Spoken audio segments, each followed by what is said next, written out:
Welcome back. You're watching Prime Property. I'm Nayantara Rai.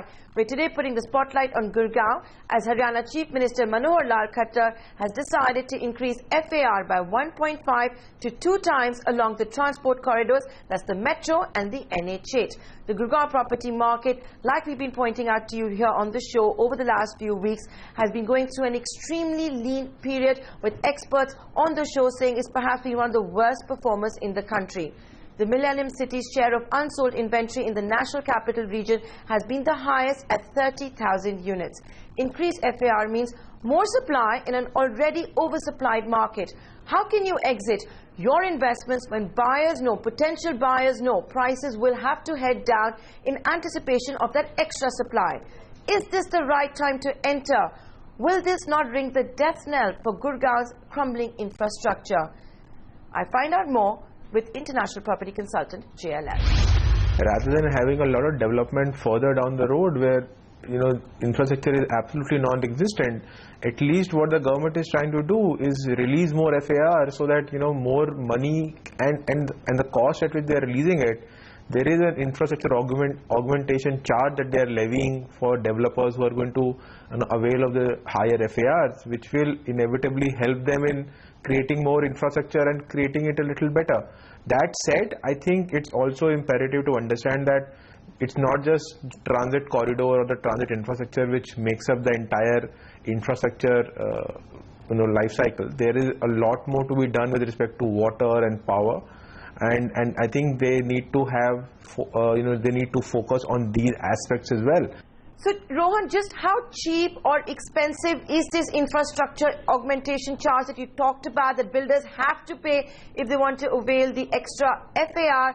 And, just for quick clarification, is this over and above the infrastructure development charge and the external development charge that builders have to pay, and one that they actually pass on to consumers? For residential, they're charging them something like 2,000 rupees a square meter. And a similar price, around 3,000 per square meter, is the charge being levied for commercial developments.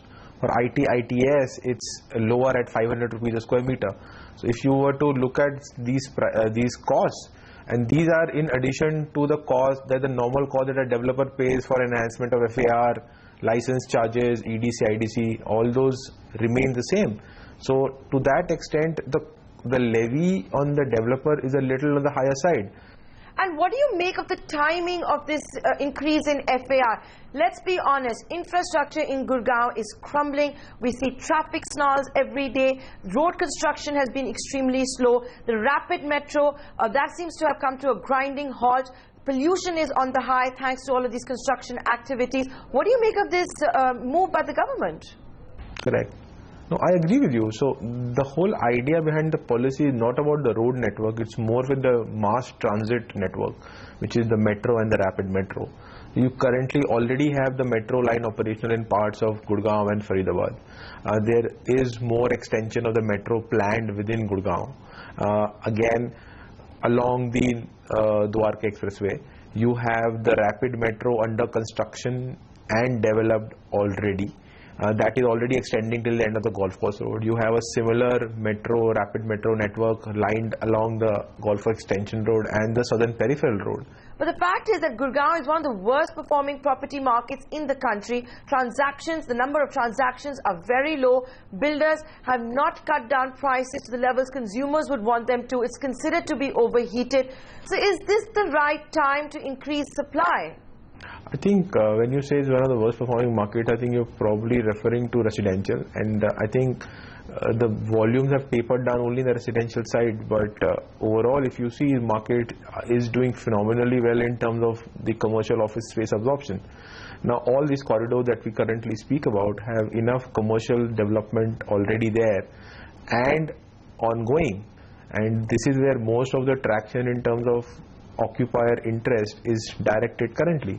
So you will typically have more office spaces coming up, which will and should help occupiers find better options, more options. And in fact, when you have more available space coming into the market, it will keep rentals from rising appreciably as well. The other side is on the residential side. If you have more projects coming up, there will be a case where developers will be offering such projects at comparably better prices. you could have a situation where this turns out to be a slight, having a positive impact on property, transactions, at least in the prime areas where property prices are pretty high because there is not much future development happening currently. So then when can we expect prices to come down in Gurgaon? When can we expect them to rationalize? I also want to understand what is this going to do to other cities, for example, Manesar, Bhiwadi, which have been doing well since consumers bought there. It's much cheaper when compared to Gurgaon. No, I don't think it should have a very quick impact, but there should be a definite impact. When you have more apartments being offered in a market like this, I think you're going to have a situation where you might have such projects coming into the market at slightly lower prices. This could typically also help in aiding and a little bit more supply in these corridors, at least where you do not have too much supply. And this move by the Haryana government to increase FAR, what is it going to do to the Gurgaon property markets? I'm talking about the hotbeds. Are we going to see new zones for properties coming up within Gurgaon? No, the hotbeds typically still remain the ones that we've talked about earlier, which is the northern peripheral roads, the Dwarka Expressway, New Gurgaon, typically, and thirdly Sona. Now, out of these three market that I have mentioned currently, you already have the Dwarka Expressway and New Gurgaon, where future metro network is going to exist, and this is covered under the new policy. So you will have a few more launches, a few more towers coming up. Good prices and good bargains still remain available for buyers. And all these areas have a lot more, development happening in terms of development of sector roads. There is a proactive change in terms of policy where developers themselves can create roads from their project right up to the sector road, which a lot are doing, which will improve connectivity to their projects. A lot more developers are also focusing on the completion of their projects. So one should start looking at such projects also where there's unsold units available in projects which are getting operational over the next 6 to 12, even 18-month period. And what are the prevailing prices in all of these areas? So if you look at Sona, it is more a hotbed for affordable housing projects. It is right now one of the more affordable corridors within Gurgaon as well. Price points there are anywhere between 4,000 to 4,500 rupees a square foot. When you look at New Gurgaon, your new launches might be a little higher, but typically your prices there for good bargains are typically between 5,500 to 6,000 rupees a square foot. On the Dwarka Expressway, similarly, your prices for good projects remain between 6,000 to 6,500. I just want a quick clarification. There is absolutely no ambiguity, according to you, that the additional FAR, the increase in FAR is going to be applicable also for existing projects where construction should have started or is underway. I ask you this because what happens to third property rights? I would imagine this is going to lead to project delays. Is there anything in the notification which talks about taking NOCs from existing buyers? Yeah, absolutely. In fact, for all such projects, even those projects which are already under construction under old licenses or are already developed, where there are no third-party rights, a developer can apply and under this policy to avail of the higher FAR by paying additional charges as applicable under the policy. Similarly, wherein there is a property where third-party rights have been created, he needs to get permission from those third parties in whose favor the rights have been created. This is as per the policy guidelines that have been laid down, where you cannot change the plans or you cannot change the layouts without approval from such third parties. So similarly here, he will need approval from such third parties before he can avail of such higher FAR and make changes to the structure.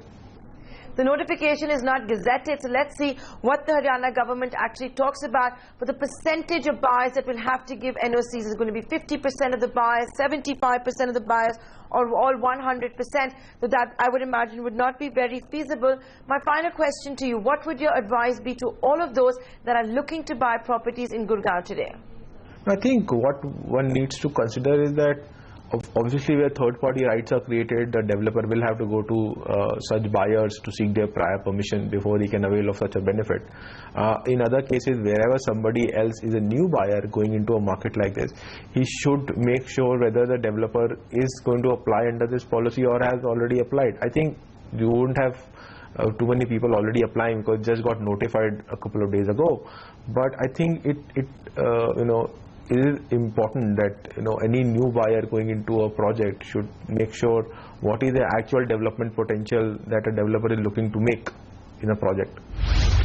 So there you go, that's international property consultant JLL's take. Earlier in the show we also got you a legal perspective.